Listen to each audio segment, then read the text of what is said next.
After a total blockade since December, the first truckload of humanitarian aid has entered the separatist Nagorno Karabakh enclave through Azerbaijan. The aid from Russia started to flow after Armenian and Azerbaijani negotiators started talks to fully reopen the passage to this self-declared republic. Meanwhile, the Lachen corridor linking Armenia to Karabakh remained closed on Wednesday. The situation of tens of thousands of citizens trapped is critical, and the shortages could soon begin to cost lives. We have limited food because of the only local products.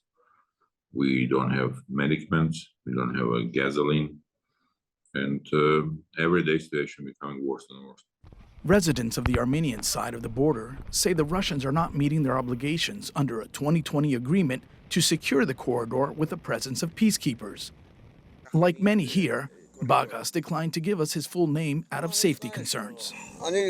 When they first came here, everything was okay. And now it looks like they went to another side, the side of Azerbaijan. Azerbaijani officials say the corridor is open.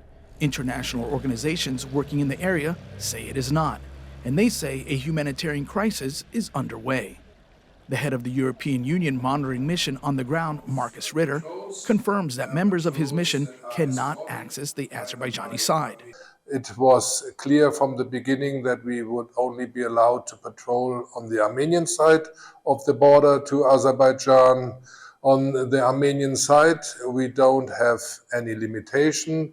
The International Committee of the Red Cross spokesperson, Zehra Matuni, tells VOA all parties should find a way out to avoid a full-scale humanitarian disaster. Our, let's say, main call would be for the decision makers to reach a humanitarian consensus for the ICRC to be able to continue bringing in humanitarian aid as much as it is needed, either through Lachen corridor or through any other routes that will be agreed and secured. Until that solution arrives, families like Nona Gazarian's will continue to be divided.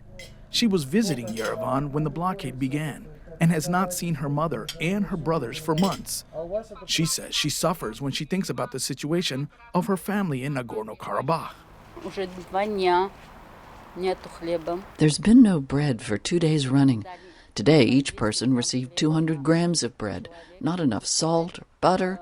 The children are in need of everything. Масло. Дети нуждаются во всем.